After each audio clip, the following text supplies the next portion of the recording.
Hi guys. Welcome back to my YouTube channel. For today's video, I'm going to be reviewing episode 7 of season 2 of Power Rangers Dino Fury. Are you ready? I bet you're probably not. But I don't care. Let's go. I have to make this really quick. Now that Santora is Void Queen, she decides to enact her revenge against the humans.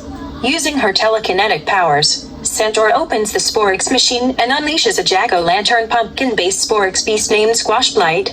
Then, she orders Tariq to take Squash Blight so the latter could make the humans pay. Tariq tries to convince Santora to let go of her hatred since he never wanted to hurt humans, but she argued that he had no problems endangering civilians when he gathered the Sporix.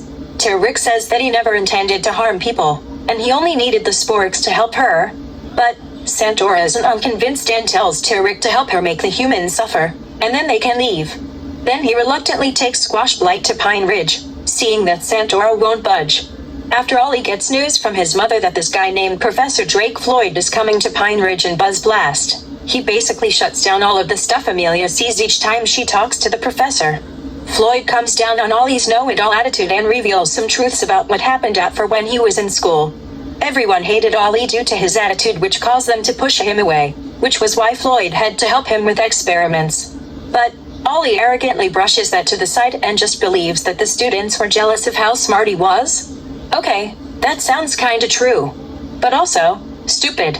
Anyway, Squash Blight and Tariq teleport at the community pool in Pine Ridge, and Squash Blight drips some venom that he has as an ability into the pool. Then, the Rangers teleport there after they get a call from the Ranger hotline. The pool water venom freezes and turns some people, Jane, and her father's daughter, into human-shaped trees. Same with Solon a few minutes later at the Dinahenge base after the pool water from a beaker splashes on her. Sadly, Jay Borg isn't affected since she's an android. I freaking wish she was. After Tariq sees the father sad about his daughter now as a tree yelling out / begging for her to wake up, Tariq realizes what his actions have just caused. Then, he teleports himself and Squash Blight away after the Rangers try hitting Squash Blight with the Dino daggers and Iron's Mosa Blaster. Wait! Or was it the Gold Fury Blade Blaster? Whatever. I forgot. I haven't seen the episode for a while. I still remember it. Oh, and Squash Blight plans on using his venom to turn all of Pine Ridge into trees. After what happens at the base happens, Ollie and Amelia decide to team up and complete the antidote for the pool water. Well, I wouldn't say team up. She just agrees to help him. Whatever. Skipping ahead a bunch, they're able to make the antidote and Solon is then restored to normal. Before he and Amelia leave, Ollie tells her how to make more of the antidote. The Rangers confront him and Wreckmate after Squash Blight pours his venom into a river. Wreckmate summons the henchmen and Rangers morph. Then, everybody starts fighting. A few minutes later, Squash Blight grows giant. Oh, and by the way, Erilish, Tariq confronts Santora and begs her to stop with the whole plan before more people get hurt. He shows her the spaceship he finished fixing and says that it's ready and that they can leave Earth now.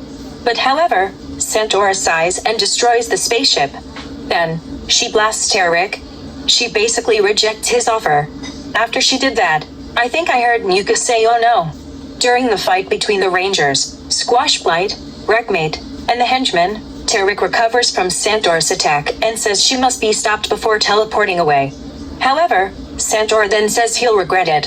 When he teleports to the Rangers, he warns them about Santora, calling her Void Queen. After he tells them Squash Blight's weakness to darkness, Wreckmate calls him a traitor and says that he's telling Void Queen on him, retreating to Area 62. Also, I think I may have forgotten to mention that Wreckmate and Squash Blight are voiced by the same guy. Also, earlier in the episode, Jane and Jay Borg tried to catch some octopus named Opal the Octopus, but she rode off in some taxi.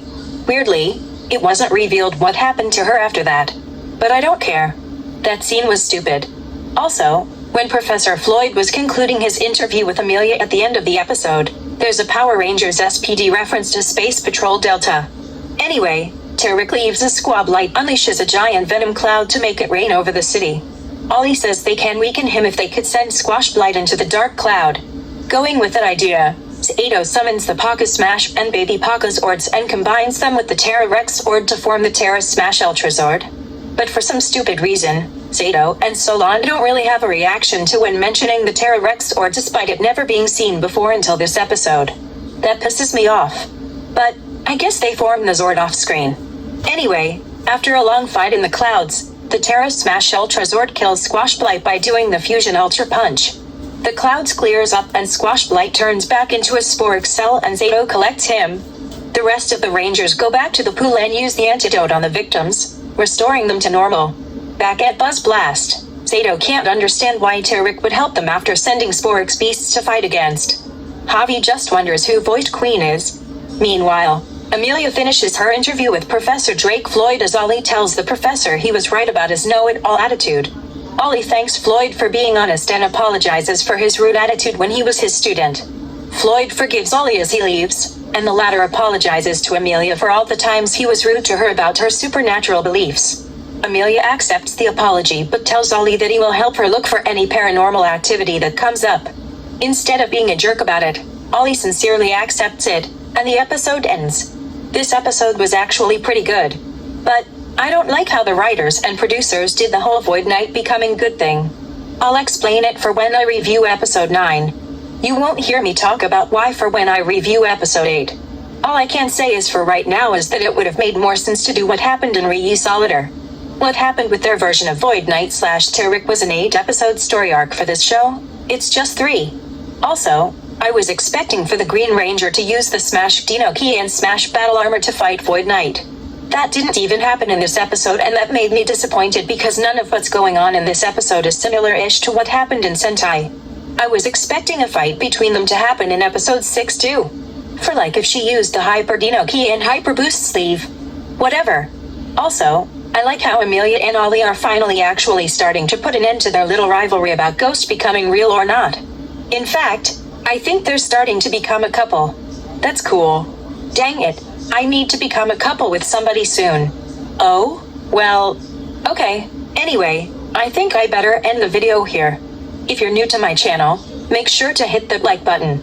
And don't forget to subscribe so you won't miss any of my new videos. In my spare time, I'll review episode 8 next. I apologize that it took me so long to upload this video. I was too busy with uploading stuff on my Instagram account. By the way, I'm not sharing it in the description nor the comments for this video. If you want to go follow it, just go follow it. I don't care. Anyways, with all of that said, thank you guys so much for watching. I'll see you all in the next random video I'll post. Bye. Go, go, go.